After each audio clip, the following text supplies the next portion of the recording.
Fala, meus amigos, beleza?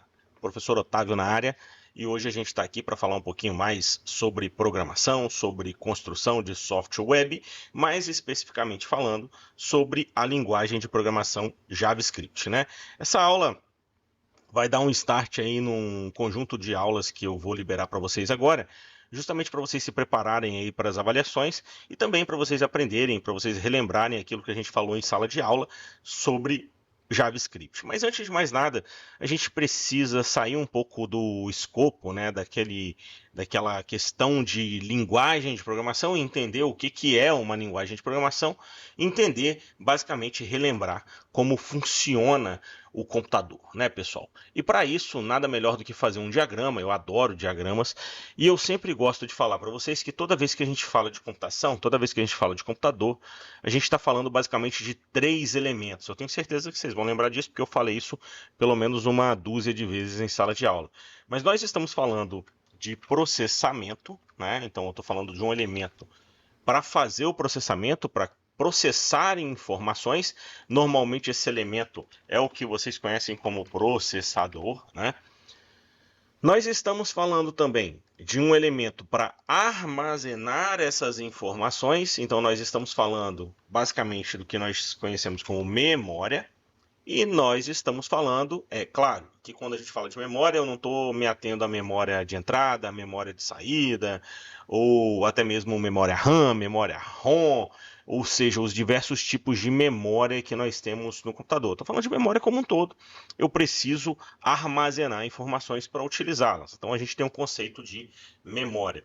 E claro que, além de memória, eu preciso falar de entrada e saída, né, pessoal? Então aqui, ó, vou falar de entrada e saída de informações. Então eu diria que todo conjunto computacional, todo sistema computacional possui esses três elementos, né? Processamento, entrada e saída e memória. E esses elementos, nós poderíamos dizer que eles interagem entre si, ou seja, eu faço com que esses elementos eles tenham ali interações, das quais a gente pode representar aqui por essas setas, né?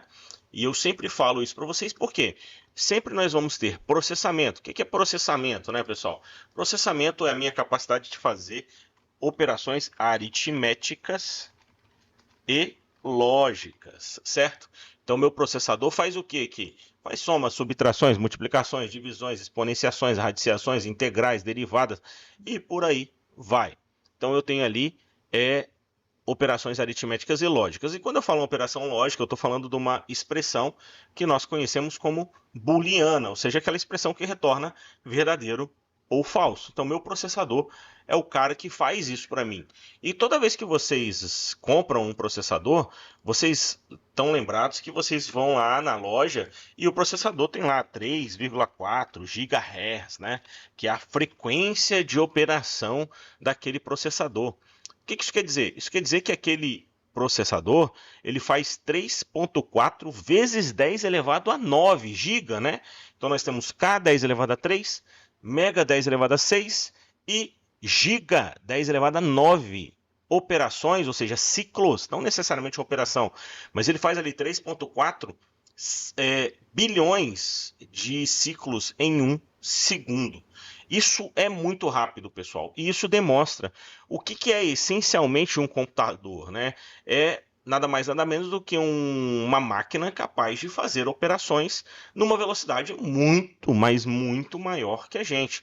E é exatamente isso que a gente está fazendo agora. Eu estou gravando um vídeo para vocês e o meu processador está aqui fazendo centenas de operações, né? Centenas de milhares de operações em um segundo para permitir que eu grave o áudio, que eu processe o vídeo e que depois eu suba esse vídeo para vocês aí na internet, na nuvem, né?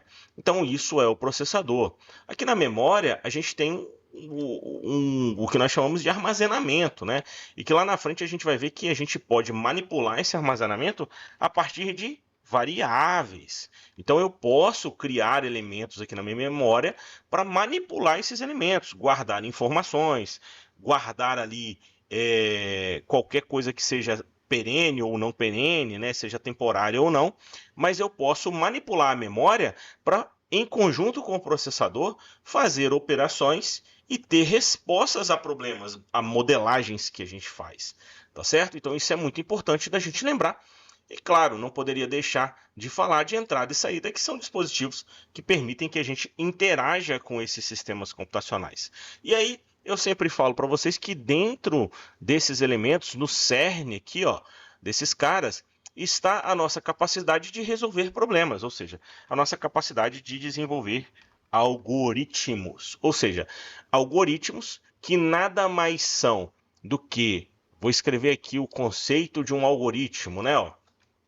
A gente pode pegar aqui um algoritmo e lembrar que um algoritmo nada mais é do que uma sequência finita e estruturada de etapas para resolver um problema. Então, nada mais é do que a nossa capacidade de criar ali um conjunto de etapas para resolver um problema. Como é que eu calculo a área de um triângulo? Como é que eu faço um bolo, né? Como é que eu construo uma casa? Todos esses problemas, todos os problemas que nós resolvemos, que nós desenvolvemos no nosso dia a dia, são sequências de etapas que precisam muitas vezes seguir precedências, né? Eu não posso começar a fazer um bolo antes de comprar os ingredientes.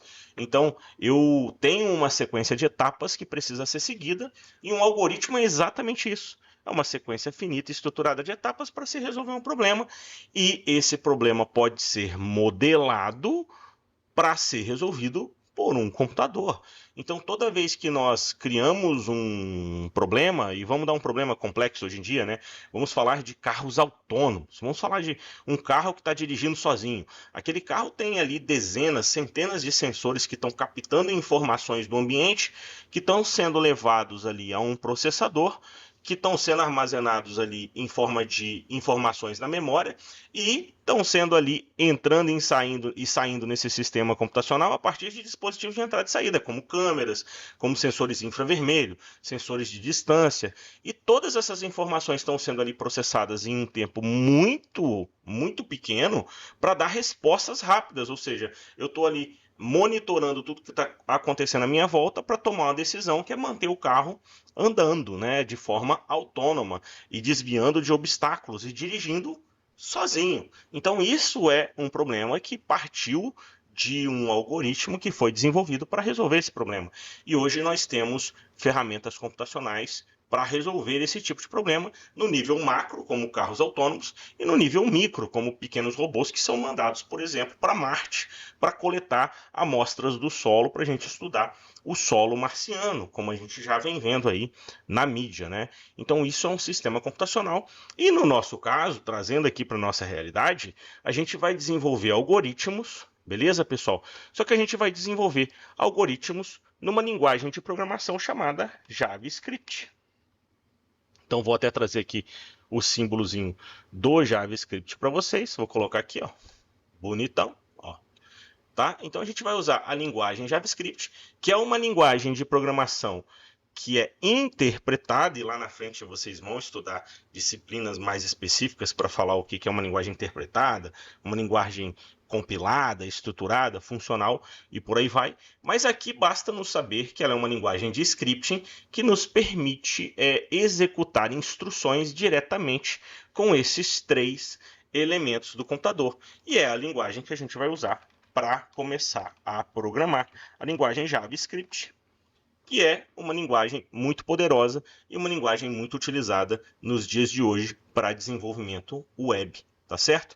Então, a gente vai começar a programar com essa pilha tecnológica, com esses conhecimentos, e só para vocês lembrarem, eu falei até com vocês que todo interpretador, todo navegador de internet já vem com o interpretador do JavaScript pronto. Então, se nós viermos aqui nos três pontinhos, ó, e clicarmos em mais ferramentas, em ferramentas do programador, ou Ctrl Shift I, ou simplesmente o F12 aqui no Google Chrome, e isso vai funcionar em todos os navegadores, ó.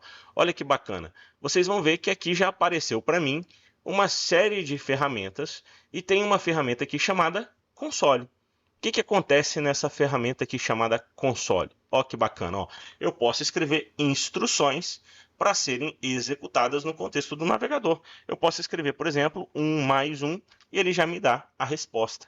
Isso já é o interpretador do JavaScript trabalhando para a gente e fazendo ali operações matemáticas, que é o que a gente vai começar a falar um pouquinho mais a fundo na nossa próxima aula, no nosso próximo vídeo, tá bom? Então, se vocês gostaram, deem um joinha aí, se inscrevam no canal e vem comigo para o próximo vídeo. Eu não vou levar aí vídeos, não vou produzir vídeos aí com muito mais de 10, 12 minutos, para não ficar muito cansativo, mas vem comigo para nas próximas aulas a gente ver os principais operadores, as principais funcionalidades da linguagem JavaScript e como que a gente pode desenvolvê-los aqui no contexto da nossa disciplina. Bem, espero vocês, até a próxima aula, grande abraço, valeu!